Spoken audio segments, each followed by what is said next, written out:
ജിന്ന് മനുഷ്യ ശരീരത്തിനുള്ളിൽ കയറിക്കൂടുമെന്ന അന്ധവിശ്വാസം സ്ഥാപിക്കുന്നതിനായി വിശുദ്ധ ഖുർആനെ പോലും വളച്ചൊടിക്കാൻ സക്കരിയ മടിക്കുന്നില്ല.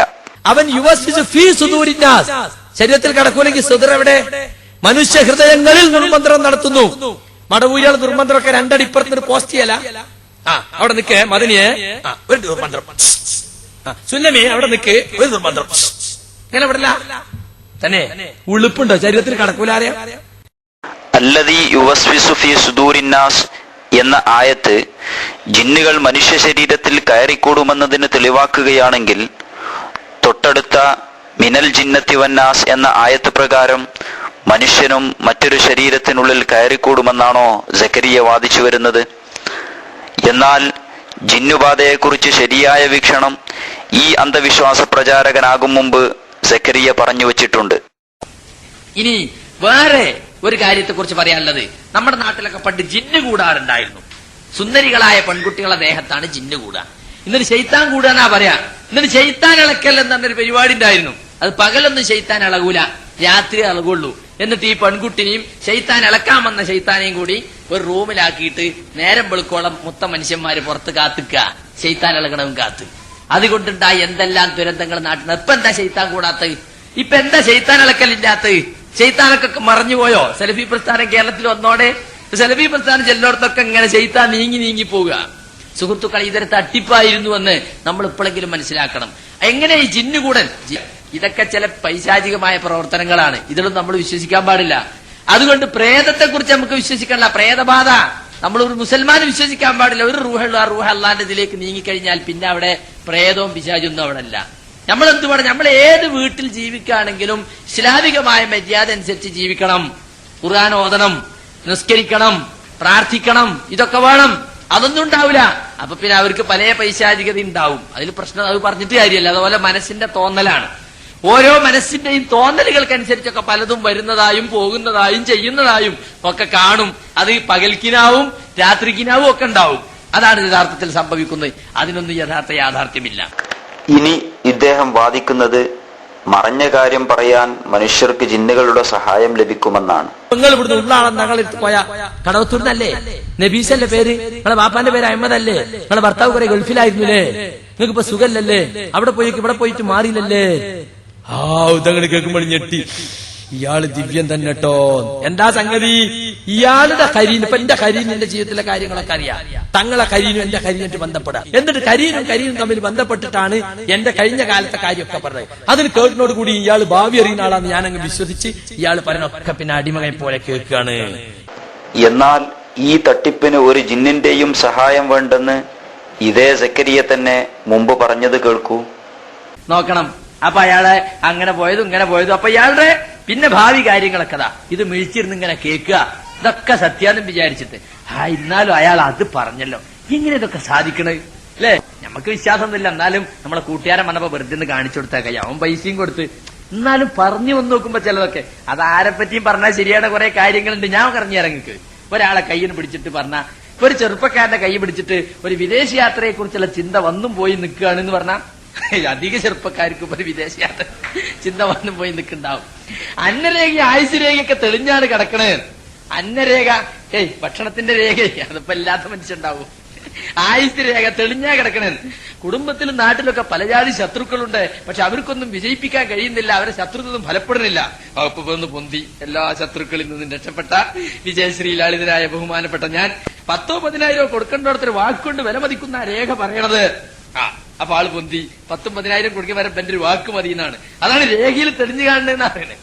ഈ ജാതി ബനെ പൊക്കണ 4 വർത്താനം പറഞ്ഞത് ഇവൻ പറഞ്ഞ 100 എണ്ണം നുണയായിരിക്കും. അതൊന്നും ഇപ്പൊ ശ്രദ്ധിക്കൂല. പിന്നെ സക്കരിയയുടെ ഇപ്പോഴത്തെ വാദപ്രകാരം ജിന്നിനും ജിന്ന് സേവകർക്കും ഒയ്ബറിയാം. പക്ഷെ അള്ളാഹുവിനോ? ഇദ്ദേഹത്തിന്റെ നാവിലൂടെ വീണ ഒരു ഭാഗം കൂടി കേൾക്കുക. അപ്പോഴാണ് നമ്മുടെ നാട്ടിലെ ന്യായീകരണങ്ങൾ വരുന്നത്. സ്ത്രീധനം ഹറാമാണെന്ന് ഖുർആനിലുണ്ടോ?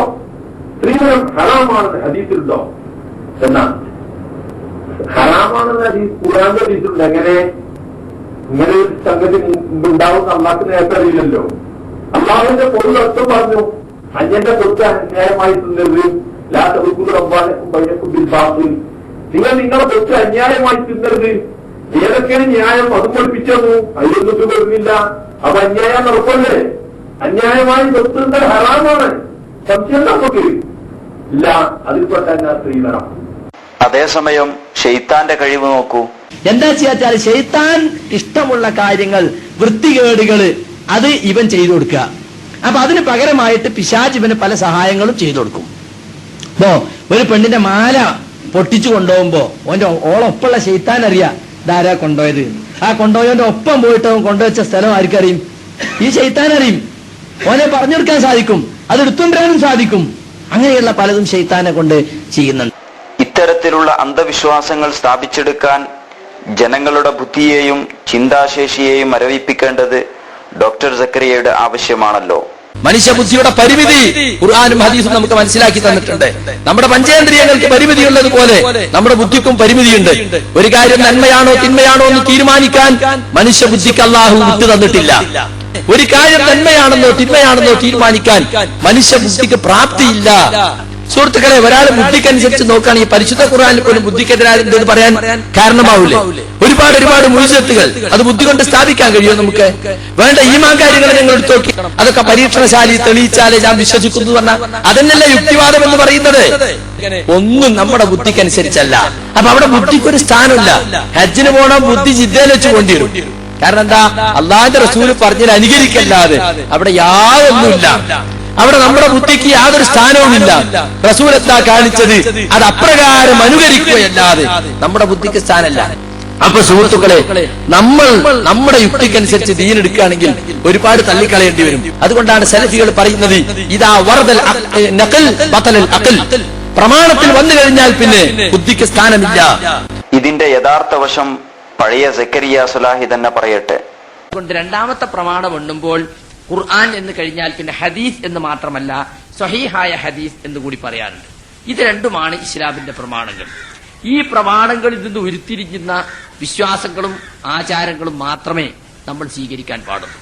പക്ഷെ നിർഭാഗ്യകരമെന്ന് പറയട്ടെ, കാലം കുറെ കഴിഞ്ഞപ്പോൾ മുസ്ലിം സമുദായത്തില് മറ്റു സമുദായങ്ങളിലൊക്കെ ഉള്ളതുപോലെ കണ്ടതും കേട്ടതുമൊക്കെ വിശ്വസിക്കുന്ന ഒരു സ്വഭാവം നമ്മുടെ സമുദായത്തിലും ഇന്ന് വന്നു കഴിഞ്ഞിട്ടുണ്ട്. അങ്ങനെയുണ്ടോ? അങ്ങനെ ഉണ്ടാവാൻ വഴിയുണ്ടോ? ഖുർആനിൽ അങ്ങനെ ഉണ്ടോ? റസൂലിൽ അങ്ങനെ പഠിപ്പിച്ചിട്ടുണ്ടോ? നമ്മുടെ നല്ലവരായ മുൻഗാമികൾ സലഫു സാലികൾ അങ്ങനെ വിശ്വസിച്ചിട്ടുണ്ടോ? ഇതൊന്നും ചിന്തിക്കുവാനുള്ള ഒരു മനസ്ഥിതി തന്നെ ആളുകൾക്കില്ല. അങ്ങനെ ചിന്തിക്കുന്നത് തന്നെ പാപമായി പോകുമോ, തെറ്റായി പോകുമോ എന്ന് വരെ ആളുകൾ ചിന്തിക്കുന്നു. ഇന്ന് ഭൗതികമായ ഏത് കാര്യങ്ങളും കൈകാര്യം ചെയ്യുമ്പോൾ ബുദ്ധിയും ചിന്തയും ഒക്കെ ഉപയോഗിച്ച് അളന്ന് തൂക്കി തികച്ചും യുക്തിസഹമാണെന്ന് ബോധ്യപ്പെട്ടാൽ മാത്രമേ ചെയ്യുള്ളൂ. പക്ഷെ മതത്തിന്റെ കാര്യം വരുമ്പോൾ ബുദ്ധിയും ചിന്തയൊക്കെ ഒരു ഭാഗത്ത് മാറ്റി വെച്ചിട്ട് കണ്ടതും കേട്ടതും ഒക്കെ വിശ്വസിക്കുകയും അനുഷ്ഠിക്കുകയും ചെയ്യുന്ന ഒരു പതനമാണ് ഇന്ന് മുസ്ലിം സമുദായത്തിൽ കാണുന്നത്. ഖുർആനും ഹദീസും മുന്നോട്ട് വെക്കുന്ന ആദർശം യഥാർത്ഥത്തിൽ മനുഷ്യന്റെ ചിന്തക്കും ബുദ്ധിക്കും പ്രാധാന്യം നൽകുന്ന ആദർശമാണ്. ചിന്തോദ്ദീപകമായ ആദർശം എന്ന് വേണമെങ്കിൽ നമുക്കതിനെക്കുറിച്ച് പറയാം. നമ്മുടെ ചിന്തയെ ഉദ്ദീപിപ്പിക്കാൻ പര്യാപ്തമാണ്. അഫലാ തഅഖിലൂൻ, നിങ്ങൾ ചിന്തിക്കുന്നില്ലേ? അഫലാ തതഫക്കറൂൻ, നിങ്ങൾ ഉറ്റാലോചിക്കുന്നില്ലേ എന്ന് ഖുർആൻ പലയിടത്തും ചോദിക്കുന്നുണ്ട്. ഇന്ന ശർറദ് ദവാബി ഇൻദല്ലാഹ് അസ്സുമ്മുൽ ബുക്മുൽ ലദീന ലാ യഅഖിലൂൻ. ചിന്തിക്കാത്ത ബധിരനും മൂമയുമാണ് അള്ളാഹുവിന്റെ അടുക്കൽ ഏറ്റവും നികൃഷ്ടനായ ജന്തു എന്നാണ് ഖുർആൻ പഠിപ്പിക്കുന്നത്.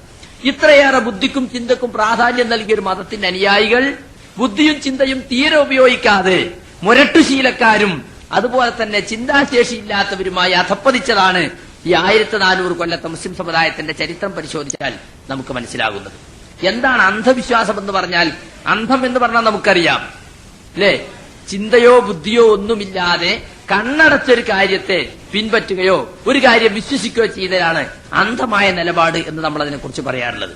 അപ്പൊ ഒരു കാര്യം വിശ്വസിക്കുമ്പോ അത് ഖുർആനിലുണ്ടോ, ഹദീസിലുണ്ടോ, ബുദ്ധിക്കത് യോജിക്കുമോ എന്നൊന്നും ചിന്തിക്കാൻ സമയം കണ്ടെത്താതെ കേട്ടതിന്റെ അടിസ്ഥാനത്തിൽ, ആരെങ്കിലും പറഞ്ഞത് കേട്ടതിന്റെ അടിസ്ഥാനത്തിലോ എവിടെയെങ്കിലുമൊക്കെ എന്തെങ്കിലുമൊക്കെ എഴുതി വെച്ചത് കണ്ടതിന്റെ അടിസ്ഥാനത്തിലോ ഒക്കെ അങ്ങനെ ചെയ്യാം. ഇതിനാണ് യഥാർത്ഥത്തിൽ അന്ധവിശ്വാസം എന്ന് പറയുന്നത്. അനാചാരം എന്ന് പറയുമ്പോഴും അങ്ങനെ തന്നെയാണ്.